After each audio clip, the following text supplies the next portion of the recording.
नमस्कार विद्यार्थी मित्रांनो, आपल्या द MCQ सिरीजमध्ये तुम्हा सगळ्यांचं स्वागत आहे।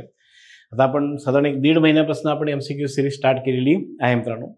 पहिली जी MCQ सिरीज होती ती 1857-58 वरची होती, जी आताही यूट्यूबवर अवेलेबल आहे मित्रांनो। त्यानंतर 2 नंबरची जी आहे ती काँग्रेसची आहे, तीही अवेलेबल आहे। 4 नोव्हेंबरला आपण क्रांतिकारक बघितले, समाज सुधारकांचे आपण 2 क्वेश्चन्स घेतलेले आहेत, म्हणजे साधारण 40 प्रश्न घेतलेत आणि 40 प्रश्नावर साधारण आपण 120 प्रश्न तयार केलेले आहेत मित्रांनो। व्यक्तिविशेष सुद्धा घेतलेले आहेत मित्रांनो, अलीकडच्या पेपरचा पॅटर्ननुसार आपण तो प्रयत्न केलेला आहे। त्यानंतर कामगार व उद्योग मित्रांनो हे विशेष आहे आणि तुम्ही जे शेवटची जी हे बघितलं असाल मित्रांनो MCQ सिरीज ती होती मित्रांनो वृत्तपत्र आणि शिक्षण। आज आपण मित्रांनो मराठवाडा मुक्ती संग्राम आणि संयुक्त महाराष्ट्र चळवळीबद्दल बघणार आहोत। लक्षात घ्या, मराठवाडा मुक्ती संग्राम आणि संयुक्त महाराष्ट्र चळवळीबद्दल मित्रांनो सर्वप्रथम मराठवाडा का लिहिलेला आहे तर त्याच्या भोवती 2 महत्त्वाच्या गोष्टी। एक म्हणजे लक्षात घ्या, मागच्या वर्षी मराठवाडा मुक्त होऊन 75 वर्ष झालेली आहेत बघा। स्पेसिफिकली तुम्हाला आठवत आहे का बघा, त्याच दिवशी एकनाथ शिंदे साहेबांनी आपल्या मंत्रिमंडळाची बैठक छत्रपती संभाजीनगरमध्ये घेतली होती 75 वर्ष झाली म्हणून, आणि बरंचसं पॅकेज सुद्धा जाहीर केलेलं होतं। आणि मित्रांनो दुसरी गोष्ट म्हणजे मागच्या वर्षी जर बघायला गेलं तर मराठवाड्यातले जे 2 जिल्हे आणि 2 शहर आहेत, 2 जिल्हे आणि 2 शहर आहेत त्यांची नावं बदलण्यात आली बघा। एक म्हणजे लक्षात घ्या छत्रपती संभाजीनगर नाव झालं मित्रांनो, एक म्हणजे छत्रपती संभाजीनगर नाव झालं, औरंगाबादचं नाव बदलण्यात आलं। आणि दुसरं मित्रांनो धाराशिव झालं बघा मित्रांनो, धाराशिव झालं। धाराशिव कशाचं होतं तर ते उस्मानाबादचं। तसं जर बघायला गेलं तर मराठवाडा मुक्ती संग्रामशी धाराशिव त्याचं जे नाव आहे उस्मानाबाद लक्षात घ्या ते संबंधित आहे का हो? यस, ते कसं आहे ते एका पुढच्या प्रश्नामध्ये बघूयात मित्रांनो। मराठवाडा मुक्ती संग्राम मध्ये लक्षात घ्या कुठल्या कुठल्या संघटना कार्यरत होते, कुठले कुठले प्रमुख नेते कार्यरत होते, त्यांची वर्तमानपत्र, त्यांच्या परिषदा, त्याचबरोबर मित्रांनो जे क्रांतिकार्य केलेलं आहे विशेषतः महिलांनी जे क्रांतिकार्य केलेलं आहे त्याविषयी आपल्याला मराठवाडा मुक्ती संग्राम मध्ये बघायला लागणार आहे मित्रांनो। आणि मी जसं म्हणतोय स्पेसिफिकली मराठवाडा मुक्ती संग्राम तुमचं जर रिव्हिजन झालं नसेल, वाचन झालं नसेल तर माझी रिक्वेस्ट असेल की बाबा तुम्ही 11वीचं जुनं पुस्तक प्रेफर करा मित्रांनो, 11वीचं जुनं पुस्तक प्रेफर करा, बेस्ट आहे मित्रांनो। त्याच्यानंतर संयुक्त महाराष्ट्र चळवळ मित्रांनो, संयुक्त महाराष्ट्र चळवळ लक्षात घ्या 1 मे 1960, 1 मे 1960। मग मित्रांनो संयुक्त महाराष्ट्र चळवळीबद्दल आपल्याला लक्षात घ्या विविध आयोग बघायला लागतील मित्रांनो, विविध आयोग बघायला लागतील। त्यानंतर झटलेल्या संघटना बघायला लागतील मित्रांनो। आपण जेव्हा संघटना अभ्यास करू तर साहजिक लक्षात घ्या संयुक्त महाराष्ट्र चळवळीला म्हणजेच मुंबई, निपाणी, बेळगाव सहित संयुक्त महाराष्ट्र चळवळीला पाठिंबा देणाऱ्या संघटना बघायला लागतील। आणि मित्रांनो मुंबई वेगळी ठेवा किंवा मुंबईला गुजरातमध्ये जॉईन करा म्हणणार आहे ह्या सुद्धा आपल्याला संघटना बघायला लागणार आहेत मित्रांनो। त्यानंतर व्यक्तिविशेष सुद्धा बघायला लागेल मित्रांनो, व्यक्तिविशेष सुद्धा बघायला लागेल। त्यामध्ये तुम्हाला माहित असेल की बा शाहीर लोकांचं सुद्धा कार्य आहे मित्रांनो, शाहीर लोकांचं कार्य। आता बहुतेक सगळ्यांना माहित असेल की बाबा महाराष्ट्र शासनाने बघा मित्रांनो महाराष्ट्र गीत सुद्धा जाहीर केलेलं आहे। म्हणजे तुम्ही जर काल परवा शपथविधी जर बघितला असाल किंवा शपथविधीच्या दरम्यान स्पेसिफिकली अधिवेशनाच्या दरम्यान जर बघितलं असाल तर चेक करा, जनगणमन झाल्यावर म्हणजे राष्ट्रगीत झाल्यानंतर लक्षात घ्या जय जय महाराष्ट्र माझा येतं बघा, मग ते कोणी लिहिलंय त्याला सुद्धा आपल्याला संदर्भ बघायला लागणार आहेत मित्रांनो।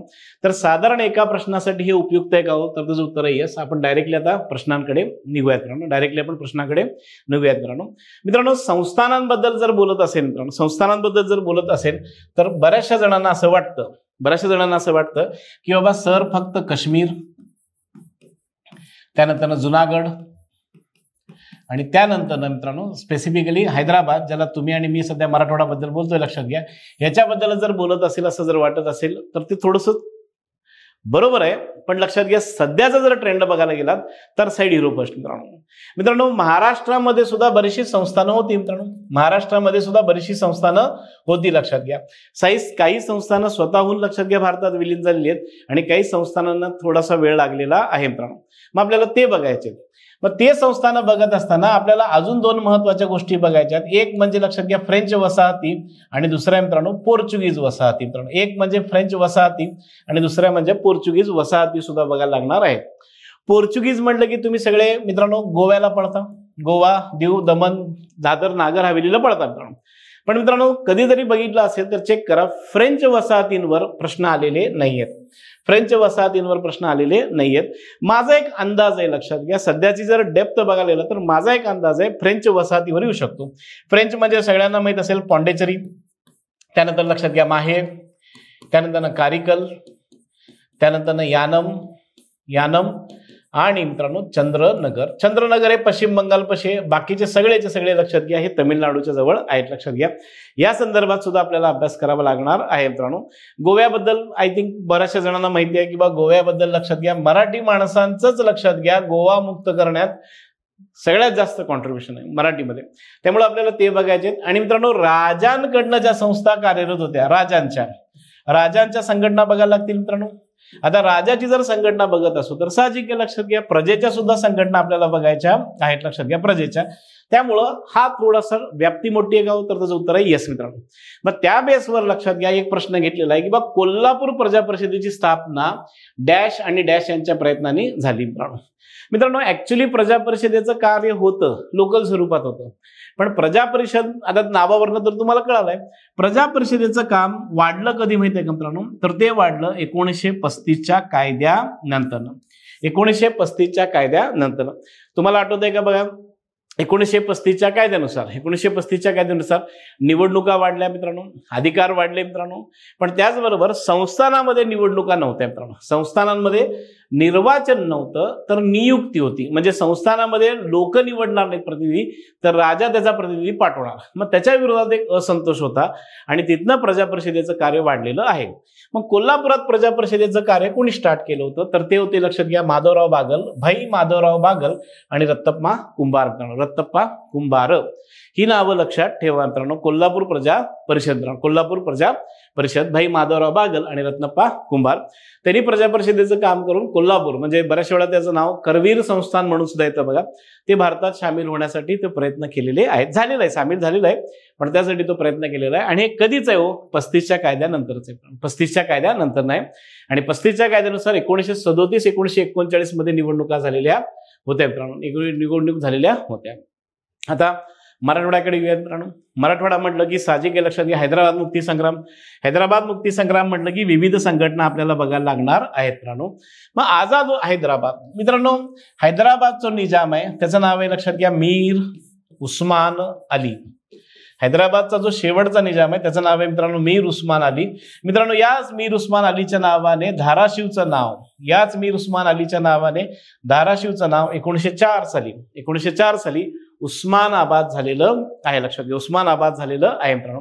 मग त्याचं म्हणणं असं होतं की बाबा तो सेपरेट राहणार होता, हैदराबाद संस्थानच सेपरेट ठेवणार होतं मित्रांनो. त्या काळच्या हैदराबाद संस्थानमध्ये आजचं मराठवाडा होतं, त्या काळच्या लक्षात घ्या हैदराबाद संस्थानमध्ये आजचा बराचसा तेलंगणातला भाग होता आणि त्या काळातल्या हैदराबाद संस्थानामध्ये आजचं उत्तर कर्नाटकातला भाग होतं. आणि तुमच्या माहितीसाठी सांगतोय हैदराबाद हे त्या काळातलं सगळ्यात मोठं संस्थान होतं, लक्षात घ्या, आणि श्रीमंत सुद्धा होतं. इव्हन मित्रांनो हैदराबादमध्ये लक्षात घ्या हैदराबादमध्ये वराड प्रांत सुद्धा होता. वराड लक्षात घ्या जो महाराष्ट्राचा भाग आहे तो 1849 साली लॉर्ड डलहौसीने मध्य प्रांताला जोडलेला होता. मग त्या हैदराबादच्या मीर उस्मान अलीची इच्छा होती की बाबा हैदराबादला सेपरेट ठेवायचं, त्यामुळे तो शब्द आहे आझाद हैदराबाद, लक्षात घ्या. आणि त्याला मदतीला लक्षात घ्या एक संघटना आलेली होती, ती संघटना आहे मजलिस-ए-इत्तेहादुल मुसलमीन, लक्षात घ्या मजलिस-ए-इत्तेहादुल मुसलमीन. मित्रांनो आज त्या नावाचाच एक राजकीय पक्ष सुद्धा आहे मित्रांनो, MIM म्हणतात बघा, राजकीय पक्ष सुद्धा MIM मित्रांनो. त्यानंतर पस्ताक्कम जर बघायला गेला तर मित्रांनो ही हैदराबाद मुक्ती चळवळीतली दलित संघटना आहे मित्रांनो, जे हैदराबादच्या निजामाबरोबर साथीला होती मित्रांनो. आर्य समाजाचं सगळ्यात मोठं कार्य हैदराबाद मुक्ती संग्रामात आहे, मराठवाडा मुक्ती संग्रामात आहे. मराठवाडा जर सर्वप्रथम मराठवाडा मी बऱ्याच वेळा म्हणतो कारण मराठवाड्यातल्या लोकांनीच इनिशिएटिव्ह घेतलं, त्यामुळे हैदराबाद मुक्त झालेला आहे. आर्य समाजाची लक्षात घ्या स्थापना जर मराठवाड्यात कुठं झाली असेल तर ती झालेली आहे किल्ले धारूर मध्ये, लक्षात घ्या किल्ले धारूर सगळ्यांना माहित असेल, लक्षात घ्या बीड जिल्ह्यातलं गाव आहे बघा मित्रांनो, तिथं स्थापना झालेली आहे. आणि मित्रांनो हिंदू स्टँडिंग कमिटीने सुद्धा लक्षात घ्या त्यात भाग घेतलेला होता. पण आझाद हैदराबाद म्हणजेच हैदराबादचा निजाम वेगळा झाला पाहिजे अशी मागणी करणारी एकमेव संस्था मजलिस आहे. हे बाकीचे पस्ताक्कम हैदराबादच्या निजामाबरोबर वाला होता, ह्या दोघं मात्र लक्षात घ्या निजामाच्या विरोधात होत्या, हिंदू स्टँडिंग कमिटी आणि आर्य समाज मित्रांनो. क्लिअर आहे? हे झालं हैदराबाद बद्दल मित्रांनो. नेक्स्ट आयोग जोडी ओळखा मित्रांनो. महाराष्ट्र परिषद मित्रांनो सुरुवातीला लक्षात घ्या जे लेखक वगैरे होते, त्यांनी मित्रांनो सगळ्यांनी मिळून एक आंध्र परिषद स्थापन केलेली होती. आंध्र परिषद, मग त्यामध्ये लेखन विचार व्हायचं. त्यातनं हळूहळू लक्षात घ्या मुक्तीचे विचार आले. मग त्यातनं लक्षात घ्या कन्नड परिषद वेगळी पडली आणि मराठी परिषद वेगळी पडलेली मित्रांनो. म्हणजे कर्नाटक परिषद वेगळी झाली आणि महाराष्ट्र परिषद वेगळी झाली मित्रांनो. मग महाराष्ट्र परिषदेची स्पेशालिटी जर काय असायची तर मित्रांनो ते दरवर्षी अधिवेशन घ्यायचे, विविध प्रश्नांवर चर्चा करायचे, त्यानंतर लक्षात घ्या काही ठराव मांडायचे आणि त्या ठरावातनं लक्षात घ्या लोकजागृतीचं काम स्वतः करत होते. आता इथं जे दिले ते अयोग्य जोडी ओळखा म्हणून आहे मित्रांनो. अयोग्य जोडी. ठिकाण आणि अध्यक्ष जर बोलायचं झालं तर परतूर गोविंद नानार आहेत, लातूर बंदी शर्मा आहेत, उमरी काशीनाथ वैद्य आहेत आणि सेलू A.K. वाघमारे. मित्रांनो ही सगळी जर नावं बघायला गेला तर टोटली नवीन आहेत. बघा नवीन आहेत. या बेसवर एक ऑलरेडी प्रश्न येऊन गेलेला आहे. लक्षात घ्या एक ऑलरेडी प्रश्न येऊन गेलेला आहे. यातली जी चुकीची जोडी आहे ती लक्षात घ्या चौथी आहे. सेलूचे अध्यक्ष दिगंबरराव बिंदू होते. सेलूचे अध्यक्ष दिगंबरराव बिंदू होते. मित्रांनो दिगंबरराव बिंदू हे मराठवाडा मुक्ती संग्राम मधले एक महत्वाचे व्यक्तिमत्व आहे, ज्यांनी लक्षात घ्या रजाकारांच्या अत्याचाराला तोंड देण्यासाठी लक्षात घ्या मराठवाड्यातल्या लोकांना सशस्त्र ट्रेनिंग सुद्धा दिलेली आहे मित्रांनो. परतूर 1937 मध्ये झालंय, लातूरमध्ये 1938 झालंय, उमरीमध्ये 1941 साली झालेलं आहे, पुढे छत्रपती संभाजीनगरमध्ये 1943 साली झालं होतं आणि त्याच्या पुढे लक्षात घ्या इव्हन लातूरचं सुद्धा झालेलं होतं 1943 मित्रांनो. परभणीमध्ये मात्र लक्षात घ्या महाराष्ट्र परिषद परभणीच्या अधिवेशनाच्या दरम्यान काँग्रेसमध्ये विलीन झालेली आहे. लक्षात घ्या काँग्रेसमध्ये विलीन झालेली आहे. माझी एक रिक्वेस्ट आहे महाराष्ट्र परिषदेचं अधिवेशन त्याच्याबरोबर साल आणि त्याचे अध्यक्ष मित्रांनो त्याच्याबरोबर अध्यक्ष हे करा अशी रिक्वेस्ट असेल मित्रांनो. हा एक तो प्रयत्न आहे मित्रांनो. नेक्स्ट संयुक्त महाराष्ट्र चळवळी संदर्भातला प्रश्न आहे मित्रांनो. संयुक्त महाराष्ट्र चळवळी संदर्भातला प्रश्न आहे. संयुक्त महाराष्ट्रासाठी केंद्रीय मंत्री जे C.D. देशमुख आहेत, चिंतामणराव द्वारकानाथ देशमुख मित्रांनो, चिंतामणराव द्वारकानाथ देशमुख यांनी राजीनामा दिला. त्यांनी जवाहरलाल नेहरूंना डायरेक्टली विचारलं होतं की बाबा तुम्ही मुंबईसह महाराष्ट्र देताय का नाही. तर नेहरूंनी लक्षात घ्या असं काय व्यवस्थित उत्तर दिलं नाही. मग त्यांनी त्याच्या निषेधात राजीनामा दिला. मित्रांनो केंद्रीय मंत्रिमंडळाचा राजीनामा द्यायला सुद्धा गट्स लागतात लक्षात घ्या आणि तो चिंतामणराव देशमुखांनी दिला. त्यावेळेस ते भारताचे अर्थमंत्री होते मित्रांनो. अर्थमंत्री म्हणजे तुम्हाला माहिती असेल साधारण नंबर 3 ची पोस्ट म्हणली किंवा नंबर 4 ची पोस्ट म्हणली तरी हरकत नाही, तो दिलेला होता. ते अर्थमंत्री होते मित्रांनो. त्यावर आचार्य यात्रे यांनी लक्षात घ्या त्यांचं नाव आहे बघा चिंतामणी निळकंठ झाला असा एक लेख लिहिलेला आहे मित्रांनो. निळकंठ झाला म्हणजे निळकंठ माहिती असेल भगवान शंकरांना आपण निळकंठ म्हणतो बघा मित्रांनो, विष प्यायला.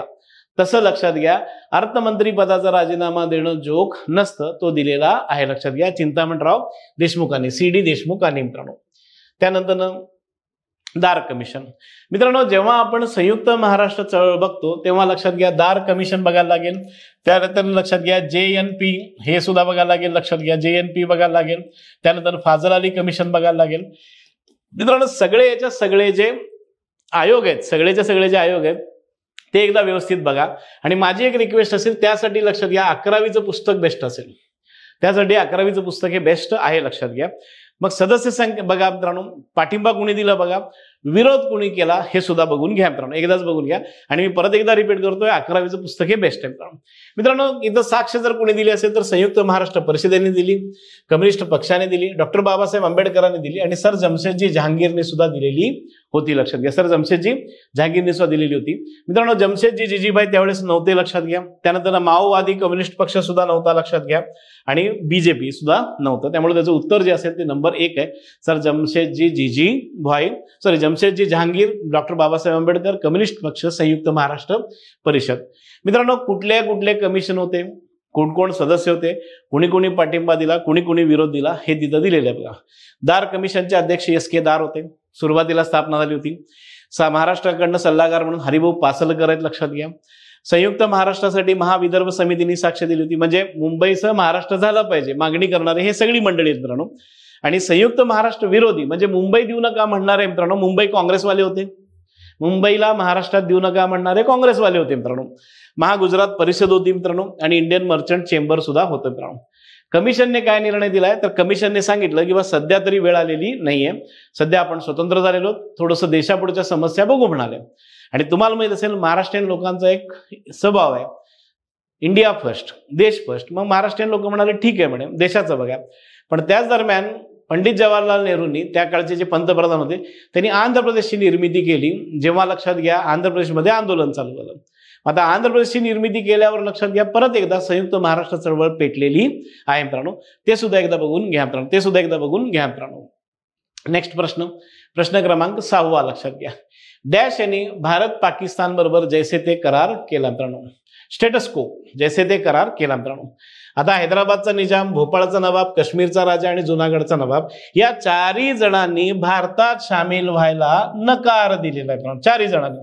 भोपाळचा नवाबाने तर लगेच नकार दिलेला होता. त्यांनी तर विचार करा, जे सरदार वल्लभभाई पटेल आहेत, गृहमंत्री, भारताचे पहिले उपपंतप्रधान, त्यांचे जे सचिव होते, संरक्षण सचिव मित्रांनो, त्यांनाच डायरेक्टली व्ही.पी. मेनन त्यांच्याच कनपट्टीला गोळी लावलेली होती मित्रांनो.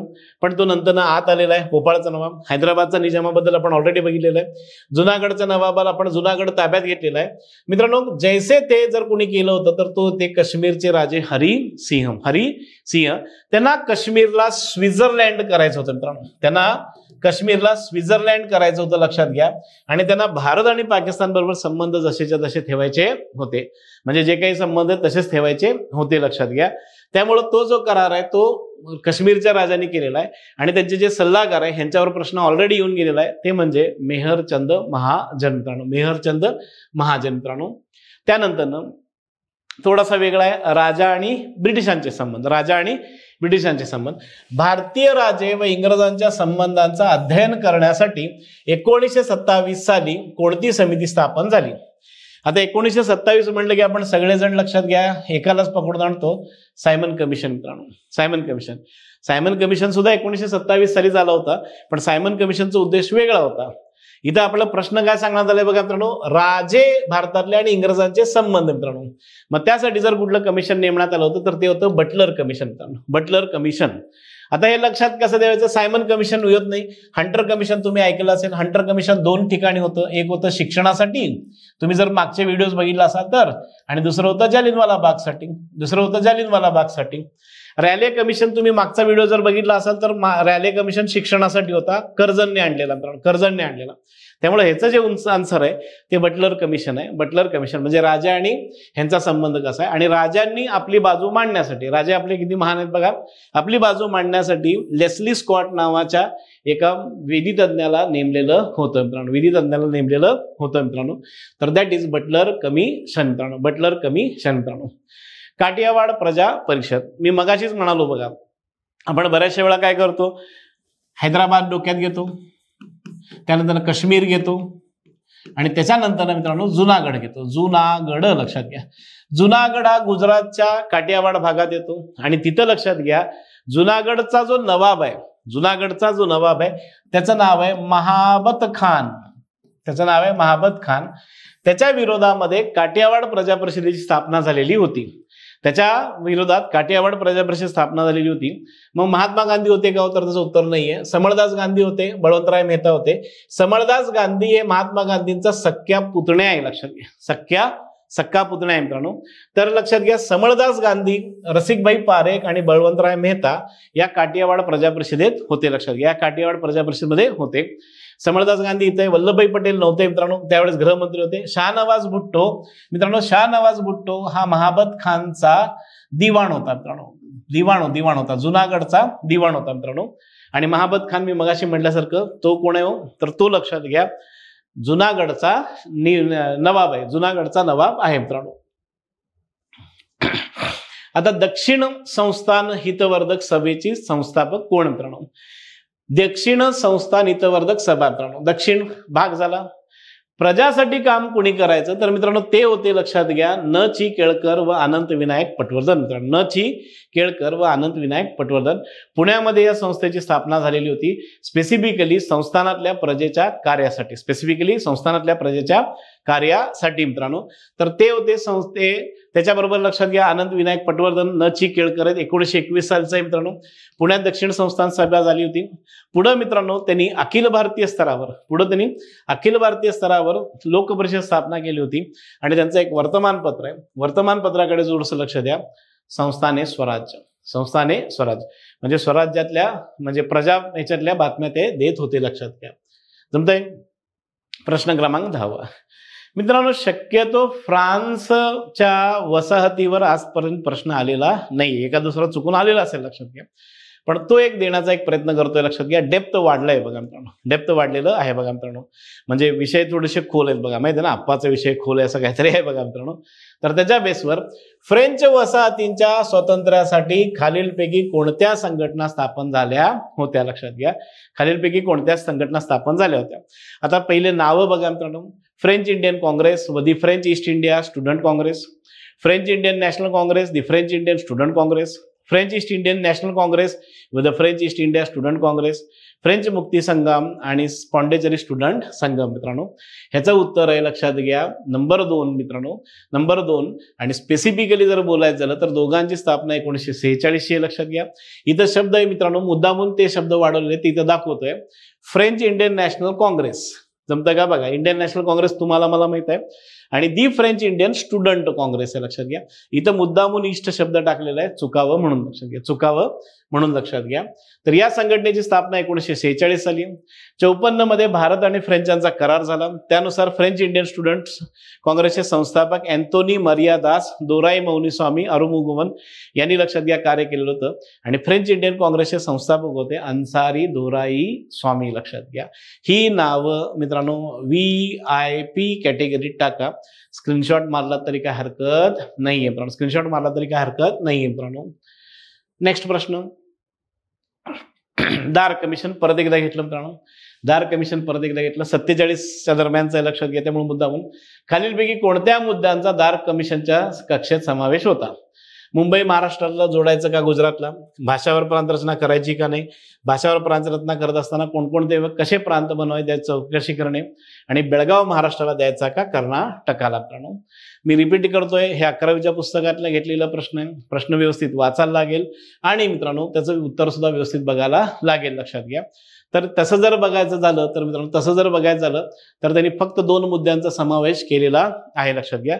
2 मुद्द्यांचा समावेश केलेला आहे. भाषावर प्रांत रचना करावीची का नाही आणि भाषावर प्रांत रचना करताना, लक्षात घ्या, कोणकोणते प्रांत कसे बनवायचे याची चौकशी करणे. बेळगाव त्यावेळेस झालेलं नव्हतं आणि गुजरात आणि मुंबई महाराष्ट्र झालेलं नव्हतं. हे 1947ची गोष्ट आहे मित्रांनो, हे 1947ची गोष्ट आहे. मग पुढे विषय वाढत गेलेले आहेत मित्रांनो. नेक्स्ट. आता त्यांच्या कार्यावरून आपल्याला व्यक्ती ओळखायची. हे मराठवाडा मुक्ती संग्राम मधली व्यक्ती आहे मित्रांनो. त्यांनी गणेश संघाचं कार्य केलं. त्यांनी समर्थ व्यायामशाळा या आखाड्याचं नेतृत्व केलं.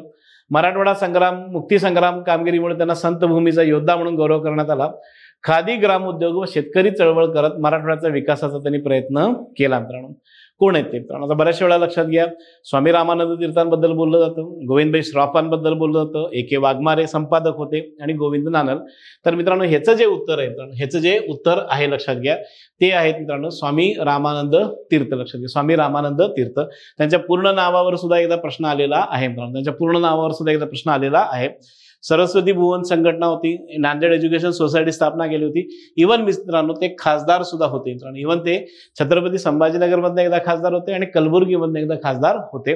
त्यांचं पूर्ण नाव 11वीच्या पुस्तकात दिलेलं आहे, ते अधोरेखित करा. आणि आय थिंक त्यांच्या वर्तमानपत्राबद्दल आणि त्यांच्या पुस्तकाबद्दल सुद्धा दिलेलं आहे, तेवढं एकदा अधोरेखित करून घ्या मित्रांनो. मराठवाडा मुक्ती संग्राम. प्रश्न 13वा.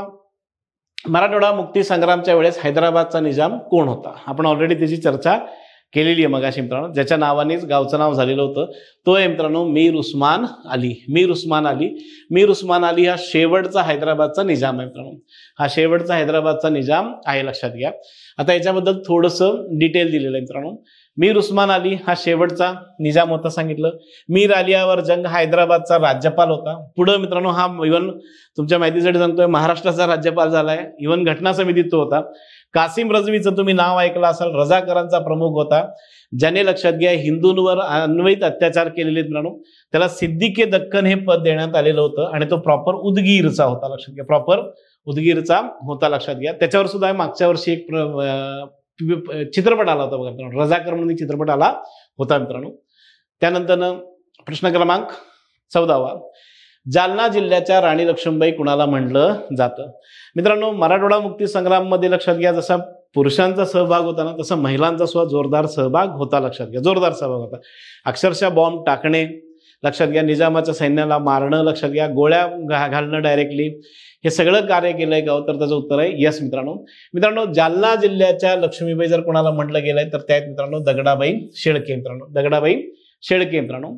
दगडाबाई शेळके ह्या लक्षात घ्या अक्षरशः त्यांनी निजामाचं जे एक कॅम्प होता तो कॅम्प बॉम्ब टाकून उद्ध्वस्त केलेला आहे मित्रांनो, बॉम्ब टाकून उद्ध्वस्त केलेला आहे मित्रांनो. राजूताई कदम ह्या असहकार आणि सविनय कायदेभंगात आपल्याला दिसत आहेत मित्रांनो सातारामध्ये. सोनूबाई पाटील असतील लक्षात घ्या आणि लताबाई या चाकूरकर किंवा याकूरकर असतील लक्षात घ्या. त्यांच्याबद्दल सुद्धा लक्षात घ्या थोडंसं इन डिटेल आपण मागच्या लेक्चर्समध्ये बघितलेलं आहे बघा, दिलेलं आहे एक व्यक्तिविशेषमध्ये दिलेलं आहे. एकदा रिवाइज मारून घ्या मित्रांनो, एकदा रिवाइज मारून घ्या मित्रांनो. नेक्स्ट प्रश्न क्रमांक 15, आचार्यात्रे कुणाला महाराष्ट्राचा मायकोवेक्सी म्हणतात मित्रांनो? महाराष्ट्राचा मायकोवेक्सी. आचार्यात्रेंचा मराठवाडा संयुक्त महाराष्ट्रात खूप मोठा सहभाग आहे बघा मित्रांनो. आचार्यात्र्यांनी माहित असेल संयुक्त महाराष्ट्राच्या खूप मोठी पेटवलेली होती मित्रांनो. मग त्यांचे ते उल्लेख आहेत. शेख अमर शेख आहेत, शाहीर साबळे आहेत, शाहीर उमाप आहेत आणि शाहीर अण्णाभाऊ साठे, या सगळ्यांचाही त्यात सहभाग होता मित्रांनो. हे मायकोवेक्सी जर कोणाला म्हणतात तर ते अमर शेखांना म्हणतात मित्रांनो, अमर शेखांना म्हणतात. अमर शेख यांचं खरं नाव हुसेन पटेल आहे मित्रांनो, हुसेन पटेल आहे. त्यांचा गाजलेला जर पोवाडा आहे मित्रांनो, अण्णाभाऊ साठेंच्या पोवाड्यांवर प्रश्न आलेला होता म्हणून हा एक प्रश्न तयार केलेला आहे. त्यांचा गाजलेला जो पोवाडा आहे तो आहे छत्रपती शिवाजी महाराज, होळकरांचा, उद्धम सिंगांचा मित्रांनो. ते युगदीप आणि वक्त की आवाज या मासिकाचे संपादक सुद्धा होते मित्रांनो. शाहीर अमर शेखांबरोबर माझं एक म्हणणं असेल लक्षात घ्या, शाहीर साबळेंबद्दल सुद्धा थोडंसं वाचा, जय जय महाराष्ट्र माझा. आणि तुम्हाला माहित असेल बघा शाहीर साबळ्यांबद्दल त्यांच्या नातवानेच मागच्या वर्षी एक पिक्चर केलेला आहे बघा मित्रांनो. आय थिंक चौधरी आपला तो ऍक्टर अंकुश चौधरींनी भूमिका केलेली साबळेंचा शाहीर नावाचा चित्रपट आहे बघा. त्याच्याबद्दल थोडीशी माहिती गोळा करा मित्रांनो, त्याच्याबद्दल थोडीशी माहिती गोळा करा मित्रांनो. नेक्स्ट आहे शेख अब्दुल्ला यांनी कोणत्या पक्षाची किंवा संघटनेची स्थापना केली? मित्रांनो शेख अब्दुल्ला हे काश्मीरचे नेते आहेत. शेख अब्दुल्ला हे काश्मीरचे नेते आहेत लक्षात घ्या. कलम 370 ह्यांच्यामुळेच भारतात आलेलं होतं लक्षात घ्या. आणि हे 1930 पासून मित्रांनो 1930 पासून लक्षात घ्या स्वतंत्र चळवळीत सहभागी होते मित्रांनो. त्यांची जी संघटना होती तिचं नाव आजही आहे बघा मित्रांनो, नॅशनल कॉन्फरन्स. मित्रांनो आज तुम्हाला काश्मीरमध्ये जर सत्ता कुठल्या पक्षाची आहे, काश्मीरमध्ये जर सत्ता कुठल्या पक्षाची तर ती नॅशनल कॉन्फरन्स आहे बघा. आणि काश्मीरचा जो मुख्यमंत्री आहे 370 कलम हटवल्यानंतर तो काश्मीरचा जो मुख्यमंत्री आहे बघा उमर अब्दुल्ला, हा शेख अब्दुल्लांचा नातू आहे लक्षात घ्या, शेख अब्दुल्लांचा नातू आहे लक्षात घ्या. तर या संघटनेची स्थापना शेख अब्दुल्ला यांनी 1930च्या दरम्यान केलेली आहे मित्रांनो, 30च्या दरम्यान केलेली आहे लक्षात घ्या. आणि मित्रांनो महत्वाची गोष्ट आहे त्यांनी मित्रांनो कॉन्स्टिट्युशनल लक्षात घ्या मोनार्चीची मागणी केलेली होती काश्मीरमध्ये. कॉन्स्टिट्युशनल मोनार्ची लक्षात घ्या, घटनात्मक राजेशाही, जसं इंग्लंडमध्ये ना तसं काश्मीरमध्ये असावं त्यांनी मागणी केलेली होती मित्रांनो. त्यानंतर गोवा मुक्ती संग्राम, गोवा स्वातंत्र्यासाठी भारतीय सैनिकांनी राबवलेल्या मोहिमेला काय नाव देण्यात आलं? आता ऑपरेशन पोलो शब्द ऐकला असाल, हैदराबाद मुक्ती संग्रामसाठी होतं. तसं लक्षात घ्या ऑपरेशन विजय होतं, कारण ऑपरेशन विजय होतं लक्षात घ्या, ऑपरेशन विजय हे नाव देण्यात आलं होतं. आणि तुम्हाला माहित असेल की बाबा भारतीय सैनिकांनी मग हल्ला केला आणि गोवा मुक्त केलेला आहे. मग त्यावेळेस लक्षात घ्या जो पोर्चुगीजांचा हुकुमशाह होता, पोर्चुगीजांचा जो हुकुमशाह होता तो लक्षात घ्या भारताच्या विरोधात युनायटेड नेशन्समध्ये सुद्धा गेलेला होता लक्षात घ्या, पण त्याचा उपयोग झालेला नाहीये मित्रांनो, त्याचा उपयोग झालेला नाहीये लक्षात घ्या. ही मोहीम स्टार्ट झाली होती 1961 मध्ये लक्षात घ्या, 1961 मध्ये मित्रांनो. गोवा मुक्त झाला 1961 मध्ये. गोवा पोर्चुगीजांच्या ताब्यात गेला होता 1510 मध्ये. म्हणजे गोव्यावर साधारण पोर्चुगीजांचं राज्य, गोव्यावर मित्रांनो साधारण पोर्चुगीजांचं राज्य 451 वर्ष होते. आणि गोवा पोर्चुगीजांनी आदिल शहाकडनं ताब्यात घेतलेला होता मित्रांनो, आदिल शहाकडनं ताब्यात घेतलेला होता मित्रांनो. संयुक्त महाराष्ट्र चळवळीतील कोणाचा समावेश आहे लक्षात घ्या. संयुक्त महाराष्ट्र चळवळ आहे मित्रांनो. मग सेनापती बापट, गोविंदभाई श्रॉफ, ए.के. वाघमारे, गोविंद नालल, मोहन रानडे, टी.बी. कुन्हा, सुधीर फडके, निळूभाऊ फडके, दादासाहेब गायकवाड, माधवराव बागल, नाथ पै, सेनापती बापट, मोहन रानडे, मिरजकर, गोदावरी परोळेकर, नाथ पै. मित्रांनो सेनापती बापट होते पण गोविंदभाई श्रॉफ मराठवाडामध्ये होते, ए.के. वाघमारे मराठवाडा मुक्तीसंग्राम, गोविंद नानल मराठवाडा मुक्तीसंग्राम, त्यामुळे हे कट. मोहन रानडे, टी.बी. कुन्हा, सुधीर फडके, निळूभाऊ फडके सगळेचे सगळे गोवा मुक्तीमध्ये होते, गोवा मुक्ती संग्राममध्ये, त्यामुळे ते कट. दादासाहेब गायकवाड सगळ्यांना माहिती आहेत, हे डॉक्टर बाबासाहेब आंबेडकरांचे राईट हँड म्हणून ओळखले जायचे. माधवराव बागल होते, यस. नाथ पै, सेनापती बापट, हे उत्तर बरोबर आहे. हे उत्तर बरोबर आहे. यातले हे जे नाव दिसत आहेत माधव मोहन रानडे, मित्रांनो मोहन रानडेंना पोर्चुगीजांनी साधारण 30 वर्ष लिस्बनच्या जेलमध्ये ठेवलेलं होतं मित्रांनो. भारत स्वतंत्र झाल्यावर, गोवा मुक्त झाल्यावरही त्यांना सोडण्यात आलेलं नव्हतं मित्रांनो. मोहन रानडे मित्रांनो. त्यानंतर 19वा हा डायलॉगचा प्रश्न आहे. तुम्ही बहुतेक बघितला असाल बा की बाबा शक्यतो सर डायलॉगवर प्रश्न तयार करायला लागलेले आहेत बघा मित्रांनो. रक्त सांडून आणि अतिशय कष्टाने साध्य केलेलं संघराज्य नष्ट करणारा एकाकी भूभाग कदापि मान्य करणार नाही. मित्रांनो हा डायलॉग लक्षात घ्या सरदार वल्लभभाई पटेल यांचा आहे आणि तो लक्षात घ्या कशा संदर्भात होता तर हैदराबादच्या स्टेटबद्दल होता. लक्षात घ्या आणि सरदार वल्लभभाई पटेलांनी ऍक्शन घेतल्यामुळेच लक्षात घ्या हा जो भूभाग आहे तो आपल्या ताब्यात आलेला आहे. लक्षात घ्या आपल्या ताब्यात आलेला आहे. सरदार पटेलांनी जे निर्णय घेतले लक्षात घ्या आणि त्यातनं त्यांनी ऑपरेशन पोलो केलं मित्रांनो. आणि ऑपरेशन पोलो मधून लक्षात घ्या हैदराबाद आपल्याकडे आलेलं आहे मित्रांनो. तर हा डायलॉग सरदार वल्लभभाई पटेल यांचा आहे मित्रांनो. आजचा शेवटचा प्रश्न ऑपरेशन पोलो. आत्ताच आपण चर्चा केली मित्रांनो. ऑपरेशन पोलो बऱ्याचशा जणांना माहित आहे पण नीट ऐका मित्रांनो. ऑपरेशन पोलोच्या आधी मित्रांनो भारतीय मिलिटरीने ऑपरेशन कबड्डी आणलेलं होतं मित्रांनो. हे नाव डोक्यात ठेवा मित्रांनो. ऑपरेशन कबड्डी. मगाशी आपण ऑपरेशन विजय सुद्धा बघितलेलं आहे बघा आपण. मग योग्य कारण काय होतं लक्षात घ्या. म्हणजे हैदराबादवर सैन्य पाठवण्याचं कारण काय होतं तर पहिलं मित्रांनो पंतप्रधान मीर नायक अलीकडून जैसे ते कराराचा भंग. येस मित्रांनो ते मराठवाड्यात घुसून महाराष्ट्रात घुसून लोकांवर अन्याय करत होते. भारतीय हवामान विमानांना बंदी घातली होती हैदराबादच्या निजामाने. लक्षात घ्या आता विमानात जाऊ द्यायचं नाही म्हटल्यावर कसं व्हायचं. रजाकारांचा मराठवाड्यातील नागरिकांचा त्रास होता का हो. यस. आणि प्लस मित्रांनो हैदराबादच्या निजामाने एका पाकिस्तानी नागरिकाला मुख्यमंत्री म्हणून सुद्धा निवड केलेलं होतं. या सगळ्या गोष्टींना कंटाळले आणि सरदार वल्लभभाई पटेलांनी ऑपरेशन पोलो केलेलं आहे. मिलिटरी पाठवलेली आहे आणि त्या मिलिटरीने लक्षात घ्या हैदराबाद 3 दिवसात घेतलेलं आहे मित्रांनो. हे झाले सगळेच्या सगळे लक्षात घ्या मराठवाडा आणि संयुक्त महाराष्ट्र चळवळीवरचे प्रश्न मित्रांनो. आपण पुढच्या लेक्चरमध्ये बघणार आहोत ते म्हणजे कायदे आणि व्हाईसरॉय. साधारण एखादा दुसरा प्रश्न त्या संदर्भात येतो मित्रांनो. तोपर्यंत वाचत राहा, अभ्यास करत राहा मित्रांनो. थँक्यू, धन्यवाद. All the best.